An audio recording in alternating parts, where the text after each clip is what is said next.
Hello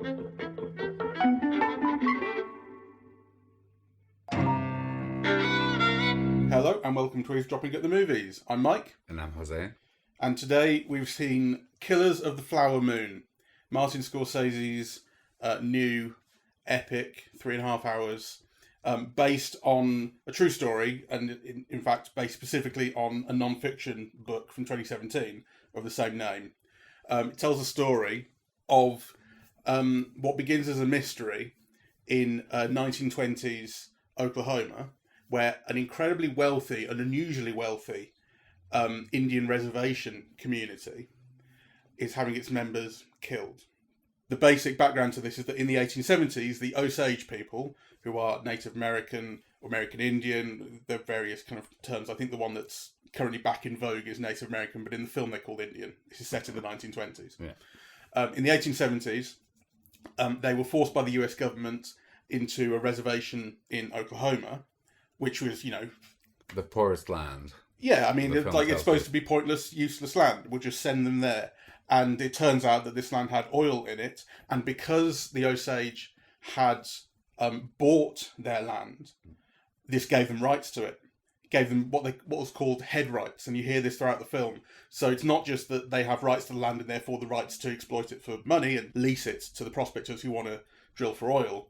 But the rights to do that are passed down hereditarily. And it's explicit right from the start in this film that white people want to marry Native Americans in order to get in on this wealth. To get rich quick. The film also makes reference to the Tulsa Massacre, or massacres, of 1921, which I only became aware of when the Watchmen TV series was out, because it was kind of it adapted the Watchmen comic to be based historically upon those, which was really interesting.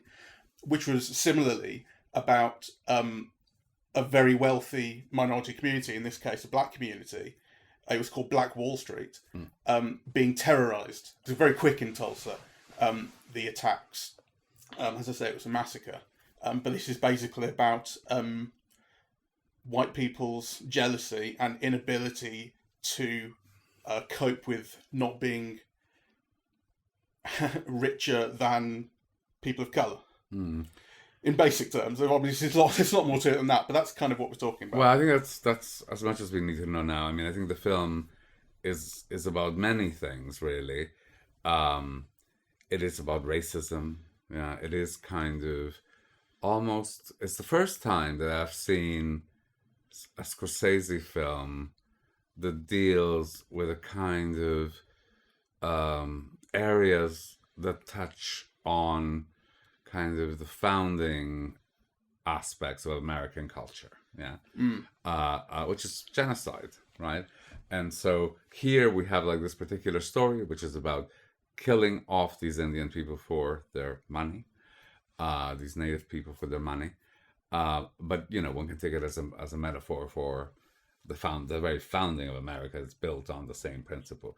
So I think the film lends itself, to that kind of reading. And it's an incredibly morally complex film. I think we should talk about the length, because it's 3.5 hours long. I mean, I only looked at my watch once, and that was because it had passed so quickly. I wanted to know where I was in the narrative. I didn't feel it at all. I checked my clock on my phone a few times, but only because I wanted to know if I had guessed correctly how far through we were. And I was right. I said, I reckon this is an hour, and it was. I reckon this is 2 hours, and it was. I reckon this is 3 hours, and it was. The whole film, as I say, is 3.5 hours long. But I also wanted to get a sense of how the film was structured, and how it was being split up, like how much time was being given to various movements. Yeah. So that said, I do want to touch on the intermission controversy, because it's been made into a controversy. Shall I just explain it quickly? Sure. Because before the film came out, Martin Scorsese, I think in response to interview questions, Martin Scorsese's become kind of a lightning rod for kind of internet discourse about cinema through the Marvel stuff. Yes. This was not to do with that, but he's basically asked about the long running time of his films. He's not the first film he's made with an extremely long runtime. The Irishman we previously saw was 4 hours, I think. Wolf of Wall Street, I think, was 3. And he said something which he's not the only filmmaker to have said, which is if people can sit down. James Cameron said this, I think, with Avatar. If people can sit down and watch, 8 hours worth of TV series streaming, then they can sit down and watch a 3.5-hour film. Which I think is wrong and wrong-headed. I mean, I think you can't insist that cinemas are the place to watch films the way they do, right? And then not take into account just like the physical aspects of it. So, when you're watching or when you're binging on a television series at home, you make a cup of tea in between episodes. You go to the loo. You eat something. You're in control of the experience in a way that you're not in the cinema, right. and you don't just do it in all one. Well, maybe some people do, but that's not. They're different experiences. They're different experiences, and really, a 3.5-hour film requires an intermission, and I don't see why he's got a problem with it. I mean, all his life he probably went to films that had an intermission, right? The joke is that when Spielberg made West Side Story, his film was a minute longer than the original, right? The original had an intermission, yeah. Right? I also thought there was a perfect place for. I mean, there might have been a few, but it occurred to me that a perfect place for an intermission in this would have been just before the FBI show up. Yeah. It felt like a really natural. Exactly. Like you come back. You imagine come back after the intermission, and you see Jesse Plemons knock on the front door, and we're into the final set movement of the film. I mean, it's an hour and a half still, but you know. So it would have made sense. But then the other aspect is that Thelma Schoonmaker, I think that's how you pronounce her name, who is his longtime editor. She's very, very famous. She's like, as editors go, she is the most famous. Yes. And she's worked with him forever, and she's enormously, hugely respected. She, I think, made comments in the press because some cinemas have been showing the film with an intermission, obviously an unofficial one. The film doesn't have an official intermission, and the contracts say there is no intermission. You show it the whole way through. And because they are breaching contract, she's talking about getting legally involved with these cinemas. Because they have a contract. Then the contract says no intermission. And so I don't know that Martin Scorsese has had anything to say about that, but she has. Anyway, it's a stupid controversy, and sadly, kind of, Martin Scorsese seems to let his words seem to lend themselves to controversies that shouldn't be a controversy, really, because, I mean, I think people look for it from him in particular, because I think the thing when he wrote about Marvel, people now just want to, people are asking him just recently, in the build-up to this as well, they were trying to create a feud between him and Quentin Tarantino. I know. Because Tarantino has said that he's retiring after 10. He's always said this, I'll retire after 10 films, and now he's retiring, and he's going to write and stuff. And he's like, do you think you're better than Quentin Tarantino because you're still making films? He's like, why are you trying to make us fight? Yes. It's just people looking for... Well, anyway, I think he's completely wrong-headed about this intermission business. I think the film, which is amazing. I think it's it's an outright masterpiece, right from the beginning, right? But it would have been a more pleasant experience of watching it, and I think a bigger popular hit had there been an intermission. The time is off-putting, right? And the time without an intermission, I mean, to people like me, it's sometimes think, well, it's physically impossible. You get to a certain age, you need to go to the loo, right? And so what are you asking the audience to do? To miss 10 minutes of your film? Or to have a fucking intermission, right? Which is, what it boils down to at least, kind of a portion of the audience of, past a certain age, really. So... Well, including him. He's 80 years old. There's no way he's sitting through this entire movie without needing the toilet. I know, So I bet you he saw the film a million times, probably in the editing suite with, coffee breaks and loo breaks every 10 minutes, right? So it's just... It feels... Or in his, private home cinema where he can pause it. Exactly. So it just feels like an incredible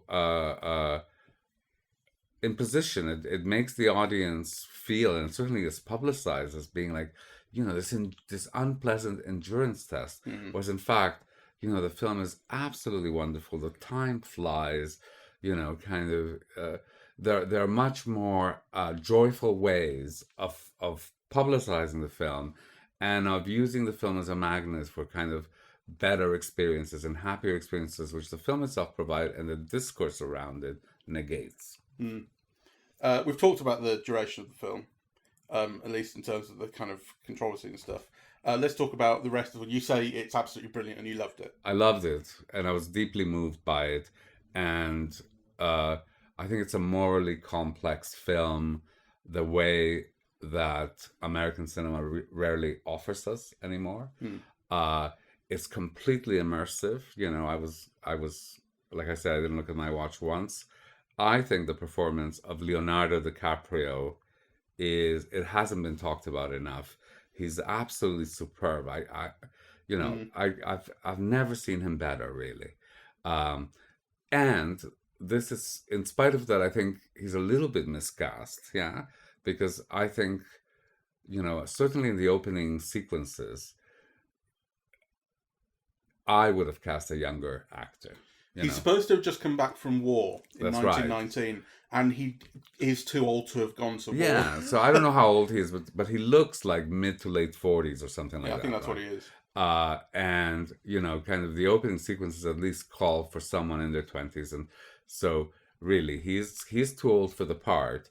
But what he does with it is, I think, absolutely astonishing. And the other thing about the film is it's got Lily Gladstone as the wife, who is just this extraordinary, charismatic, presence, really. And the two of them together are beautiful. I think he carries the load of the acting. I don't think she's the actor that he is, but she's a star. I mean, I don't know if she will de facto become a box office star, but her presence on screen is the presence of a star. She's got that magnetism. You can't stop looking at her. So, and every bit of the film is absolutely beautifully cast. The narration is superb. It's very moving. It's deeply moving. I teared up, Really? Oh, yes. We'll go into spoiler. We'll say it's spoiler territory. Can you give us a sense of when you teared up? I think the moment where Leonardo DiCaprio breaks down after being told that his son has died, and then I stay teary. That's interesting to me. That throughout the rest of the film. I'm not saying it's interesting that you found that moving. It is moving, but it's so interesting that this is someone who, and we are very much in spoiler territory, has been responsible and participating in so many of these killings of people for which he's now being held responsible. He's now the kind of chickens are coming home to roost in some sense, and even though he's there's a question of whether he's working with people or not, and will he or won't he, and so on. People now becoming held accountable for this. And we've seen so many deaths. We've seen dead bodies, and we've also seen the murders. And we've seen people crying over it, particularly Lily Gladstone's character. But the first moment at which we were moved like that was when the person responsible loses someone. I mean, this is why the film is so complex and so interesting, because I also think the film is a metaphor for capitalism. Kind of.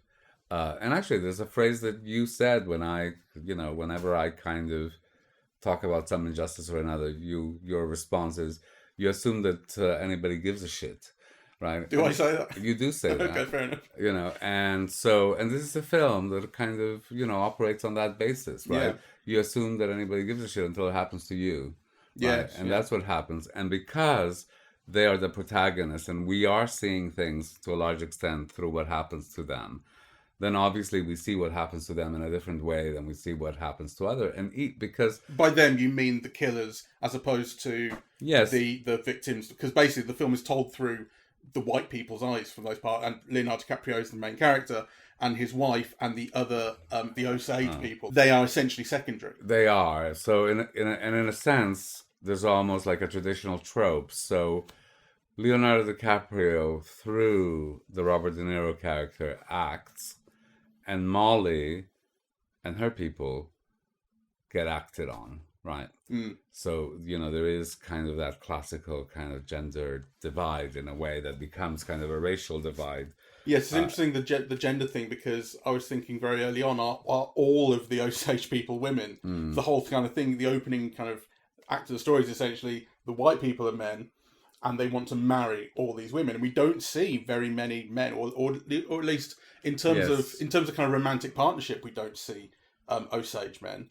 I guess the assumption is they're off working on the oil rigs or something, but I don't know, but we don't No, see them. well, no, I think the film kind of explains very well. We do see several, and they get killed. Several get killed, Yes, yeah. right? And we do see them kind of being made drunk and their lives forfeited through other ways, through insurance scams, and we do see them in whorehouses and whatever. But obviously, kind of one of the ways for white men to get rich quick is just to marry a native woman. Yeah, and that's what this kind of strategy and project is. I think the film is so fascinating because we identify, or we're asked to identify, with the Leonardo DiCaprio character, who from the very beginning we're told is not bright, right? And also we're allowed, I think, to cry for him a little bit because we never see him do anything directly, right? Kind of, he always asks somebody else to do something. He never really does anything. We do see him stealing from dead bodies and things. Don't think we see. I'm not sure that we see him involved directly in a murder. We see him in a hold-up. Yeah. As well. So he's about the money. That's what he says, right? But also, he's just too dumb to understand the extent of what is being done, and also, so for example, I mean, those bits where he's really poisoning his wife, right? The slowing her down bit. I actually don't think he realizes that he's poisoning his wife. No, he's too dumb to get it. It's a question that the film leaves you with. In fact, his wife explicitly says, "What were you injecting me with?" Yeah. And that seems to be the first point at which it is even possible for him to have considered the fact that it might not have been real medicine. Yeah. And it was in fact contributing because all these other women, including her sisters, have died these slow deaths, wasting diseases they're called. And then the implication is, well, the same thing's happening to her, and it's all been poison. Yeah. But I don't think, I'm not sure I quite agree with you that he's too dumb to know. I mean, he can't be too dumb to know that they're killing people because he's being asked to be the middleman in all this. No, he knows they're killing people, and actually the statement at the end of the court case is he absolutely knows. He absolutely knows the plan. He was actively involved in the murder of his sister-in-law. Yeah, exactly. Right. So so he's not too dumb for that, but he is dumb, and this is actually why I was thinking that Leonardo DiCaprio is so brilliant. I was thinking the same as you, and it's something that he has done before. He is very good at playing people who are not that bright. No. And he's not like, he's just dim and slow. And you even see it... His wife tells us that at the very beginning. He's handsome, but he's not too bright. Yeah.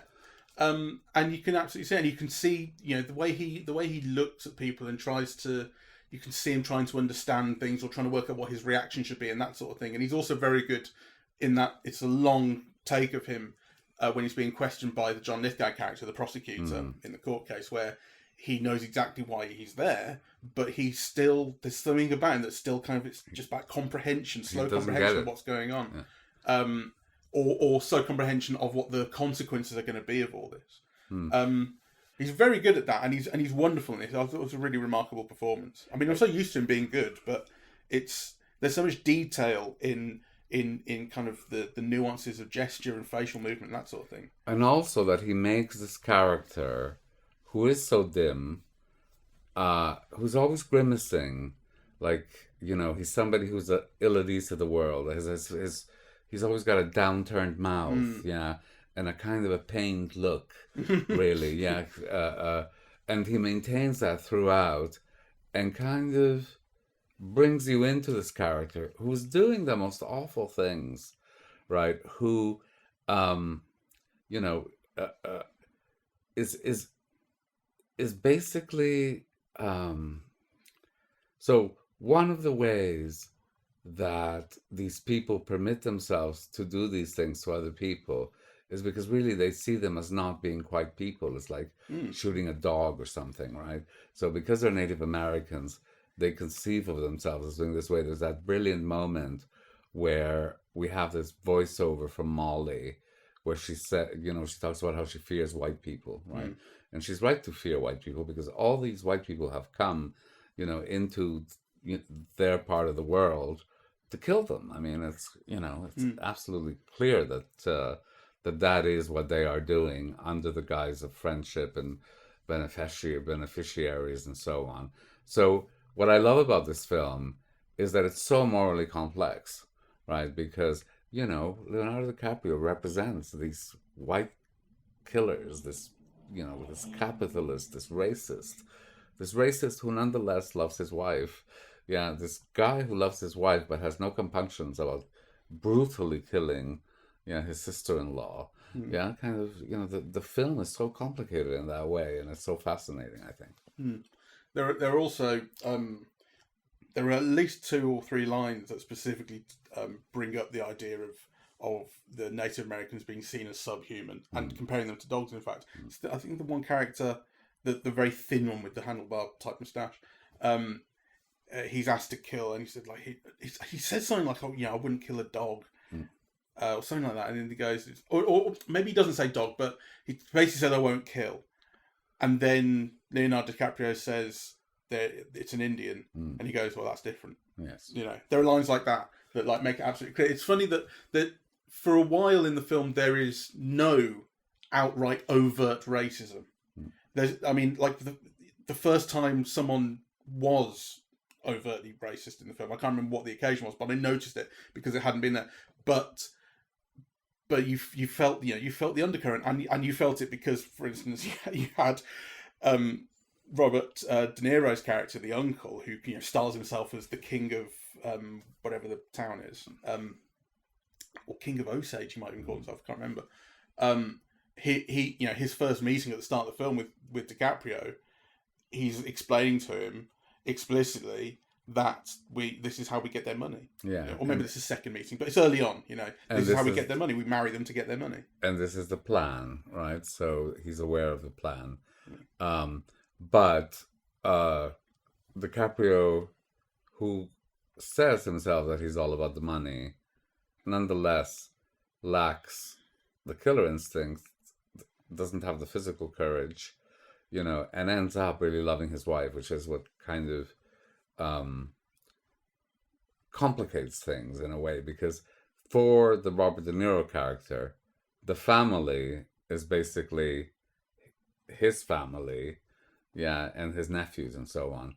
But of course, for DiCaprio, the family also then becomes his wife and his children, right?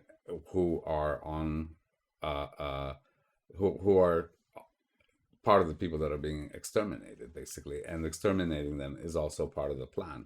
I think at one point De Niro says they all have to go. Yeah, their moment in history is over, right? For something new to grow, they have to leave. And that's what the title refers to. This Killers of the Flower Moon. It's explained to us at one point, because I think it's through the device of the book that DiCaprio has given about Osage history, and it's their thing about the sun is referred to as grandfather, the moon is referred to as mother. Fire is referred to as father, and this thing about the flower moon is when the tall flowers grow and take over the smaller flowers and replace them, essentially, which is, the idea of a replacement is involved in here. It's not the replacement. You get this conspiracy theory called the Great Replacement, which is a kind of white supremacist, or actually it's more kind of white inferiorist thing about how people of colour are trying to replace white people. But here it's the opposite. It's we are the ones doing the replacing, and we're very specific about how we're doing it. And in fact, you even get, which I appreciate, because I thought it needs to be brought up, the mother character, the mother of all the sisters, talks about how all of these girls are marrying white people, and we are going extinct through that. It's a real threat, as she sees it.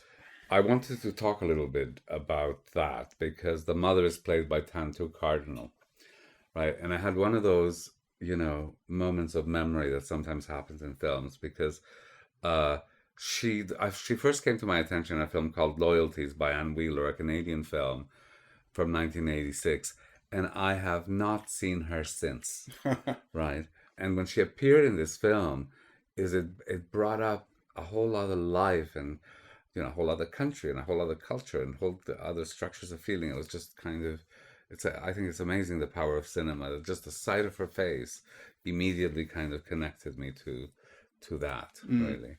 And of course, she is a native person, and She's Canadian, right? So I think yeah, the term is First Nations in first, Canada. yes, She's Cree, I think. right. Anyway, kind of that was an amazing kind of just a moment, a flash, really, for me.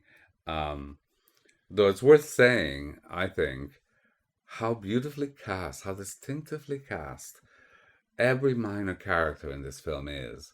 Yeah, with such distinctive features. The actor with a slash across the face, the one who was in jail and who squeals. They all have like these incredibly kind of distinctive faces, and they're all incredibly good. Um, did you have any reservations about anyone? Performances, no. I mean, performances were my favourite thing about the film. There were things I didn't get on with and things I just didn't find very interesting, but I was always interested in seeing these people perform. I really loved.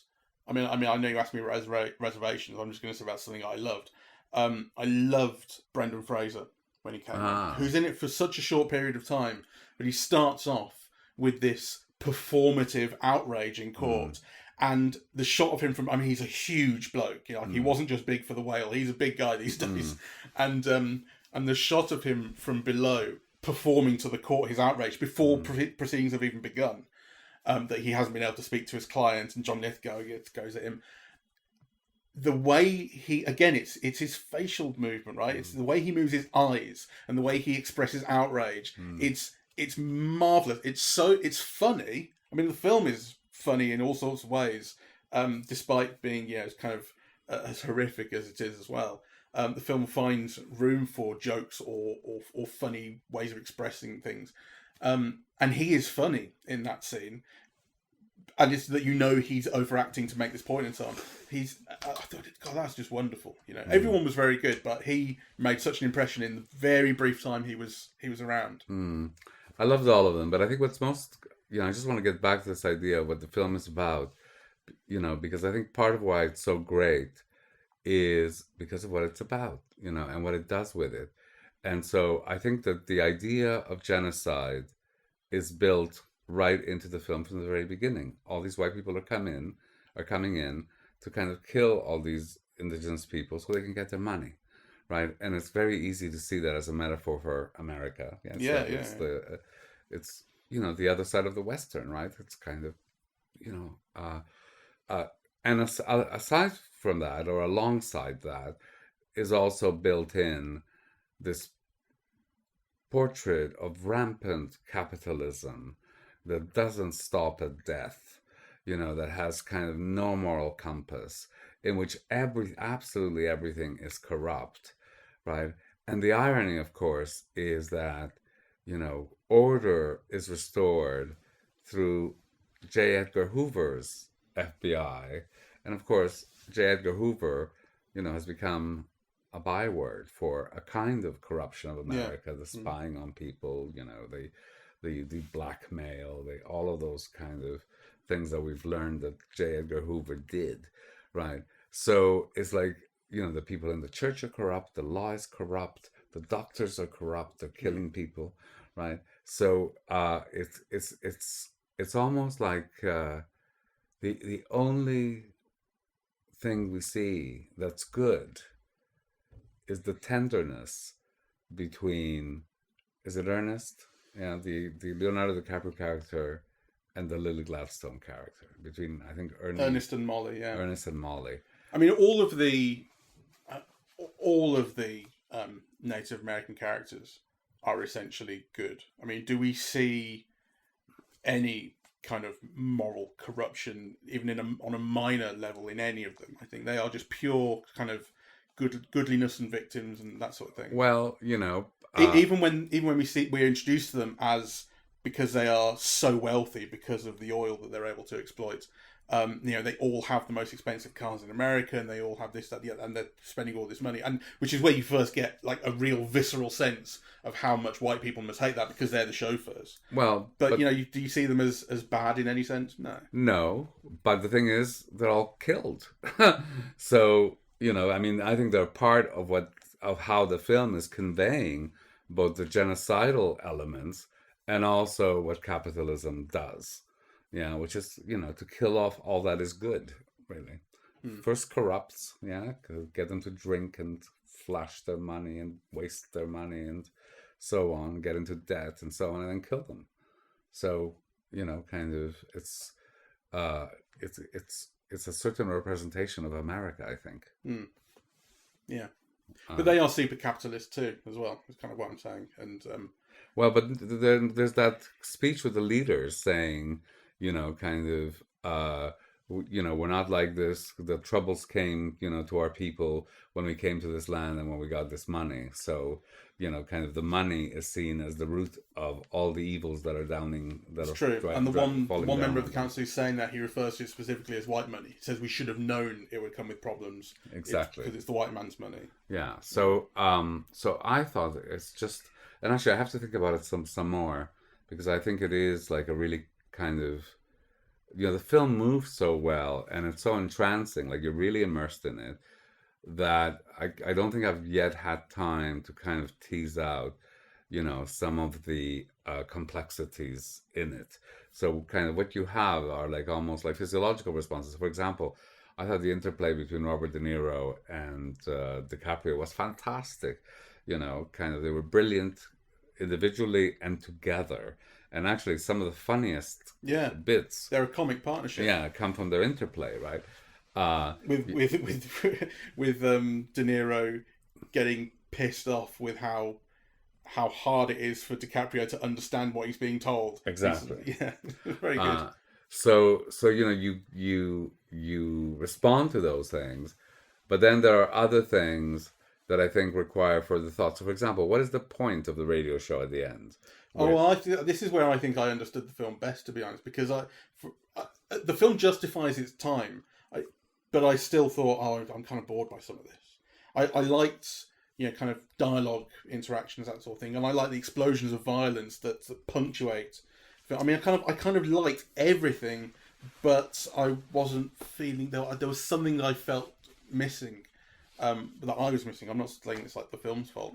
And then in the end, I was like, this is basically the film implicating the audience once again. He did this in Wolf of Wall Street. So the Wolf of Wall Street is about kind of hyper capitalism on Wall Street and thieving and lying and all the rest of it, and the kind of outrageous lifestyles that it enables these people to live, and we're supposed to be critical of them, like because they're being these kind of great vulgarians with all this money that they're stealing. And then the film ends with Jordan Belfort, the main character, going on stage, just DiCaprio again, to an audience, and he says, you want to be like me, you want to learn how to make money. And then the film ends with a shot of the audience from the stage's perspective, kind of panning over it, tracking over it, to say, this is you. Okay, everything that you've just watched that you want to say that you hate, to all these people being vulgar and stuff, why is it that you want to be like that? And the film, I think, is ending in very much the same way here, or a similar way, with an audience listening to this story being told on radio in the 50s. Like, we want to hear these stories told. We're interested in true crime and all this. Well, why is it that we see these just as entertainments? Well, I think that sequence is doing more than that, you see, and this is why I feel kind of I need to think it through some more because, part of what you see is a melodramatic, glitzy dramatization for the radio, right? Kind of you're given some information that continues the narration, but also you're also told what doesn't happen, what isn't told, right? Like so, and then the director appears, to kind of wrap up the story. Mm-hmm. But then there is newsreel footage used throughout. Mm-hmm. There are kind of movies used within the film. Mm-hmm. Kind of all those Western sequences. So I think there is also, something in the film about, what stories are told and what aren't, how they're narrated, how they're incomplete, et cetera, et cetera. So, and I think that is deliberate. That it's kind of the last sequence in the radio is somehow connected to all that use of newsreel footage, including false newsreel footage. I think most of it has been newly shot. I don't know how much of it is actually original. I think one of the westerns that you see in the film is a movie. Yeah. Oh yeah, no, but I mean the newsreel stuff in particular, like this, like the kind of portraiture type footage Sure. of people on the street and stuff. That has been. Yeah. And the Oklahoma stuff is newsreel footage. Yes, I think it is. Yeah. It So certainly looks like so there is something there about the media and what the media does. it is. And, Yeah, you're right. It's about which- mediation of how we're told these stories. That's right. Yeah. So I have to think that through some more really. And then I think there are also kind of, some scenes that are just like superb. So, when DiCaprio is walking towards De Niro in the jail, yeah, and back, right? Those are just like kind of extraordinary. There's the images of the people out of focus in this burning field, yeah, where the image gets doubled and you don't see faces, and that's used quite a bit, yeah. Oh yeah, that's when it's heat roiling that That's makes right. the image, and you see that a lot, and the film gets almost kind of dreamy at that point. Like it's not exactly clear why this shot it keeps on being gone back to. Yes. It's just its atmosphere and setting and that sort of thing. And I think what I liked best is the complication. So within this corrupt world, within kind of this genocidal context, yeah, nonetheless, two people love who are on either side of that conflict, and their feelings for each other are pure. Yeah, they do love each other, and the element of murder, which is which one of the participants is guilty of, is kind of put aside by the character, but not put aside by the film. Yeah, kind of you're always conscious of what his role is in what is happening. He is kind of a principal in it, and I think those scenes where he's slowing down his wife, he thinks, but we know that it's slowly killing her, right? And yet kind of his tenderness towards her, his care for her, and her reliance on him is so loving, and that creates such a kind of a complex moral, that you can actually love someone that you're killing, right?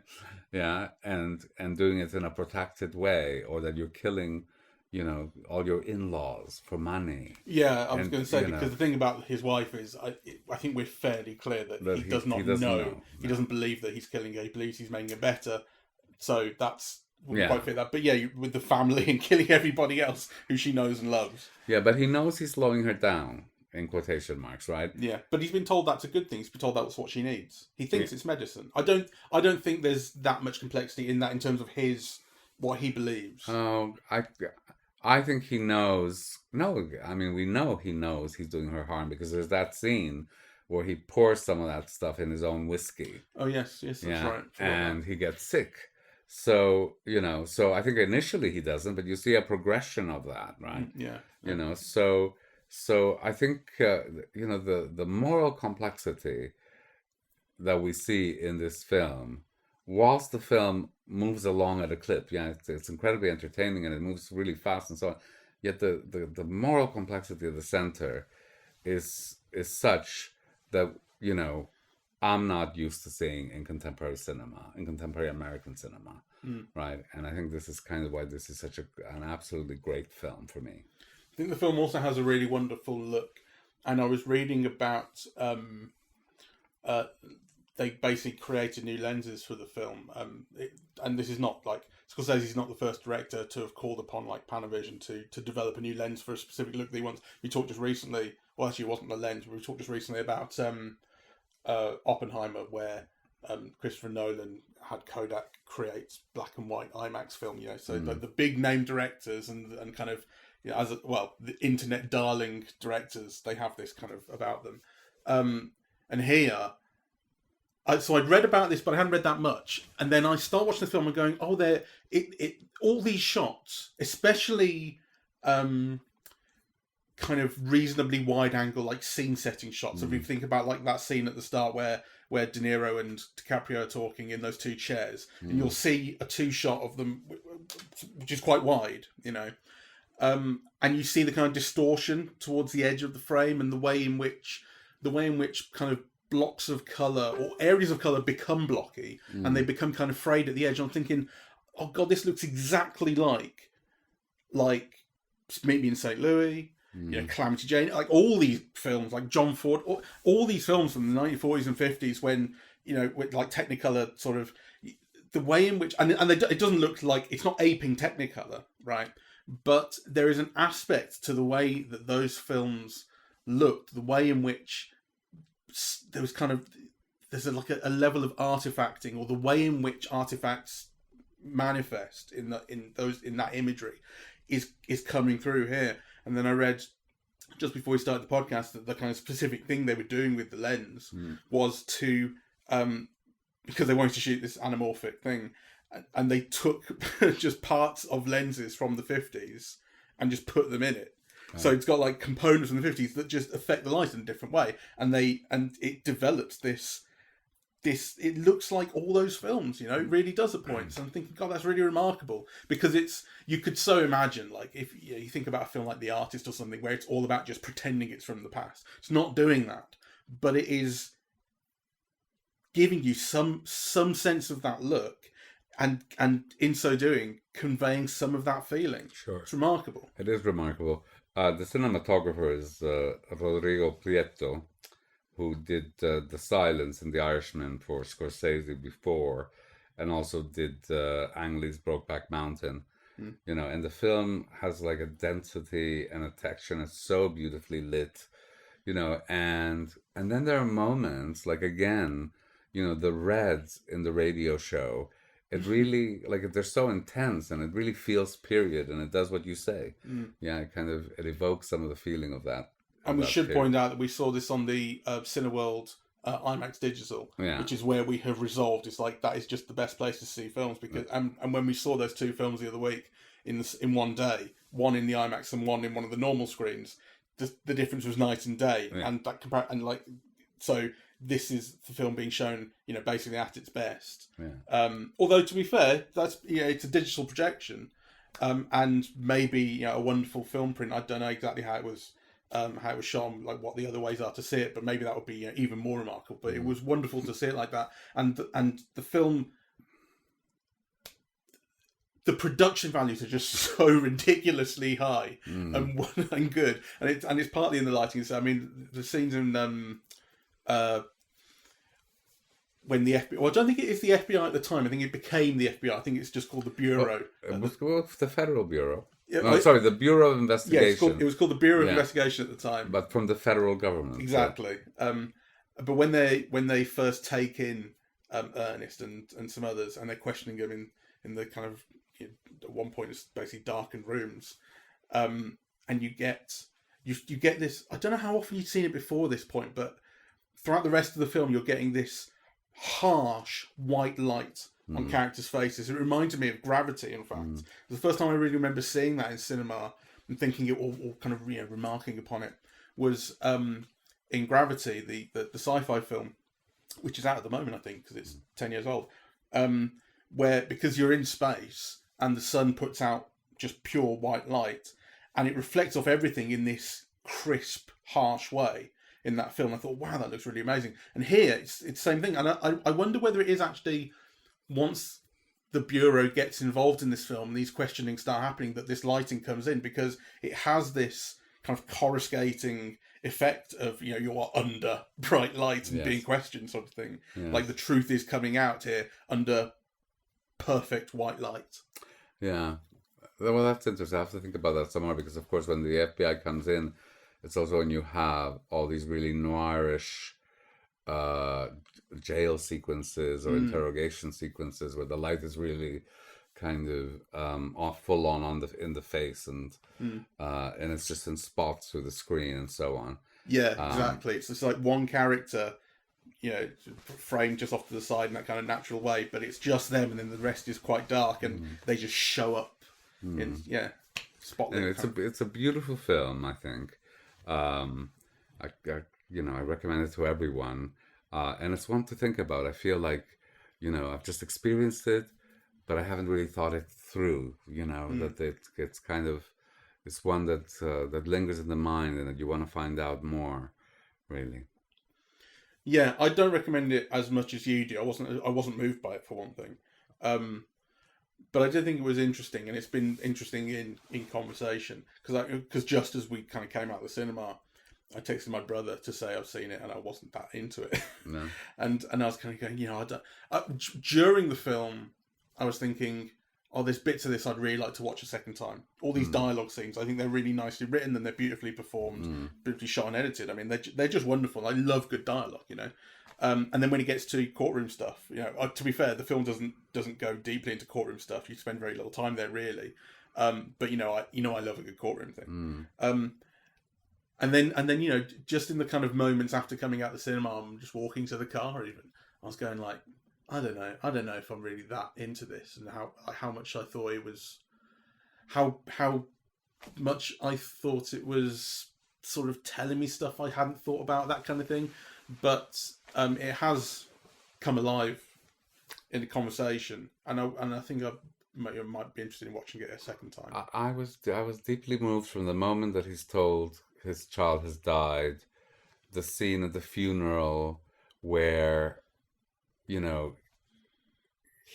first can't look at his wife, then they touch and comfort each other. Yeah. Then there was scenes in the courtroom where the wife finally realizes, what he's done, and he's pleading with her. DiCaprio is so fantastic that you can see all the emotions in his face, right? Like, kind of, he really loves her, and of course, he's losing. So he's doing it to protect them because he betrays his uncle, saying, "I've got to protect my wife and children now." And those are the moments, like in the courtroom, where he's losing her. I found that all so deeply moving, really. Like, I was kind of teary throughout all of that, really. Yeah, no, that's good. I wasn't, So... but I thought it was interesting. I just wasn't moved. All right. Well, we recommend it. We may yet see it again. It's a long. I mean, it's a long movie. I don't know if I'll see it again. I don't know if I'll have a chance to see it at the cinema again, to be honest, because I'm so busy. You're so popular. Well, I'm less popular. I might see it again. I absolutely love it, and I think it's an outright masterpiece. So I highly recommend that everyone see it. So thank you very much for listening. We are eavesdropping at the movies, and we are on Apple Podcasts, Audible, Google Podcasts, Spotify, SoundCloud, and YouTube. On social media, we're on Facebook and Twitter at Eavesdrop Movies, and Blue Sky, eavesdropping.bsky.social. And the website is eavesdroppingatthemovies.com. Thank you very much. Bye-bye.